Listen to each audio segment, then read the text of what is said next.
This video is over similar figures. And similar shapes have the same shape, but not necessarily the same size. Corresponding angles and corresponding sides of two or more similar shapes are in the same relative position. This little squiggly line means is similar to.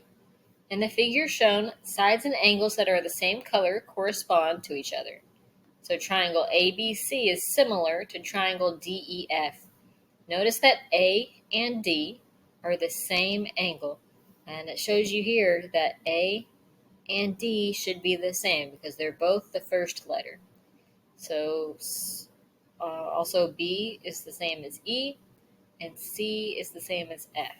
So if they're in the same position, they're going to be the same measurement, all right? Because angles in similar figures are always equal. So the corresponding angles are equal. That's one of the things that has to be true if they're similar figures. The other thing is that the sides, the corresponding sides, are proportional. You know that a proportion is two ratios that are equal to each other. So we're about to talk about that in just a second. But side AB, so this side here, should be proportional to side DE. All right, and if we set that up as a proportion, side BC should be proportional to side EF. All right, we'll show you that in just a minute here. All right, I'm going to scroll down. We've got some triangles. We're going to see if they are similar or not.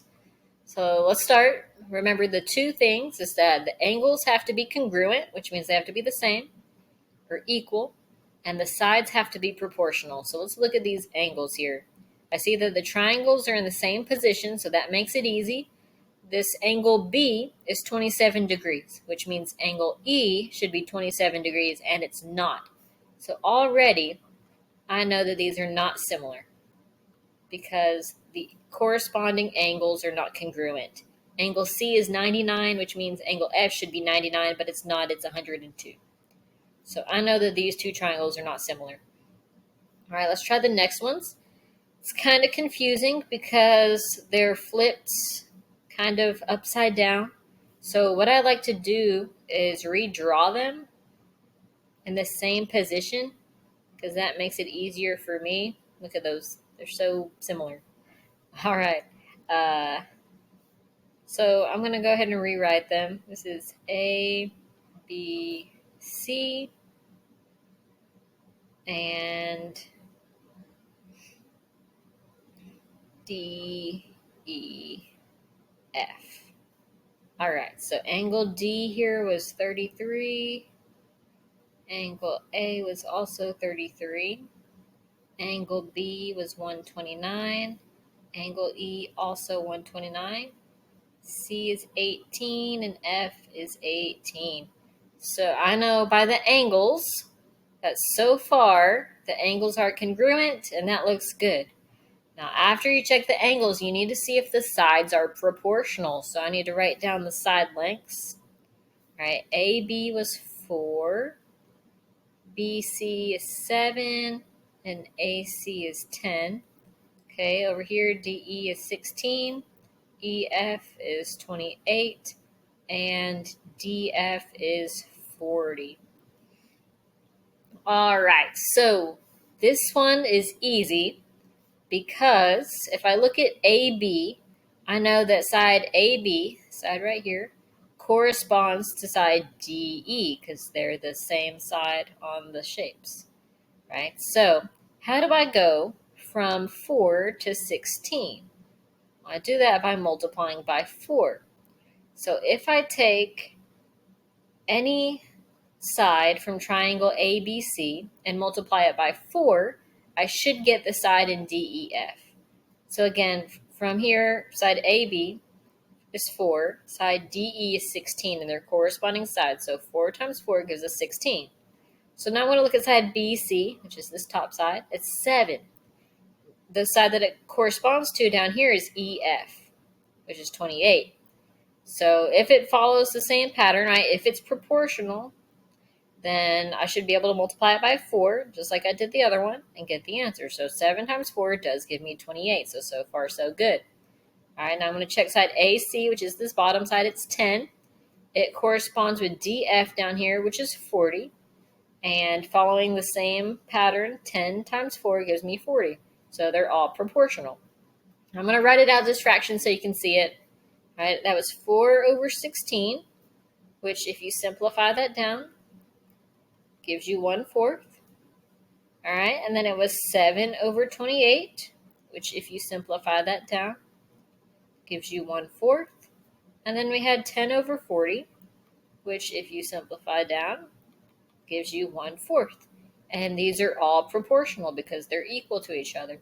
So this would be similar for two reasons. The angles are congruent and the sides are proportional. All right, I'm going to scroll down a little bit. And we have these trapezoids now. We're going to do the same thing. First, check the angles because that's easy. Right? I don't have to redraw them because they already look the same. Nothing was rotated. All right, so looking at my angles, I have 150, 46, 54, and 110. And those are the same in both of them. So far, so good. All right, now I can set up my sides to see if they're proportional. So I'm going to use this side here on the left is 6. And the corresponding side that goes with it right here is 6. So I'm going to set it up left to right as 6 to 6. Now, if I simplify that down, I get 1.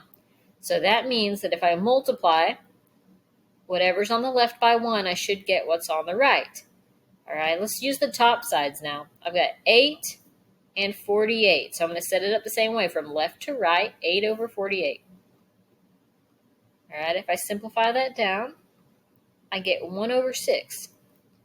Well, 1 over 6 is not the same thing as 6 over 6 or 1. So I know, because these are different, that my sides are not proportional.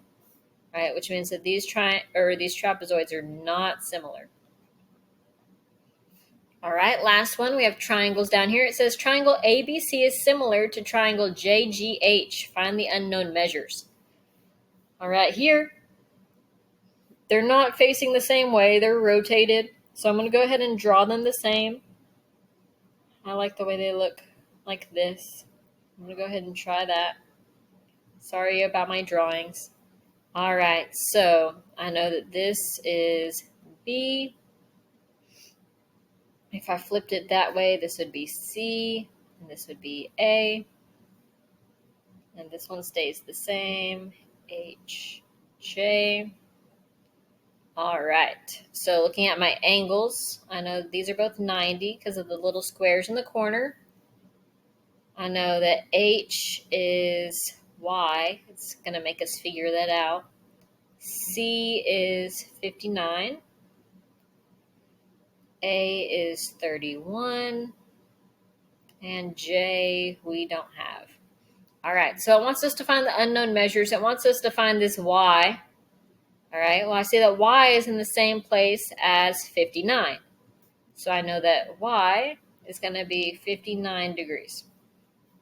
All right, and then it wants us to find this X. Well, X is right here at HG. So I need the side that corresponds with that. That's up here at CB. All right, so CB is 6. All right, so we're going to use those two. What else do we know? We know that side AB is 10 and side JG is 5. All right, that's what's going to help us here. So I know that if side JG is 5 and the corresponding side is 10, that I can multiply this by 2 to get that measurement. So that tells me that X times 2 is going to give 6. Right? If I think about it the opposite way, this side is 10, and then it's going to a 5, so I know it's dividing by 2. Okay, CB here is 6, so if I take 6 and divide it by 2, I'm going to get X. So I know that X is 3 centimeters. If you wanted to, you could set up a proportion. I could say that 10 over 5 equals 6 over X. I could simplify that if I wanted to and make that 2 over 1 is 6 over X. I know that 2 times 3 is 6, and 1 times 3 will give me my answer. All right, so that's how you use corresponding sides and angles.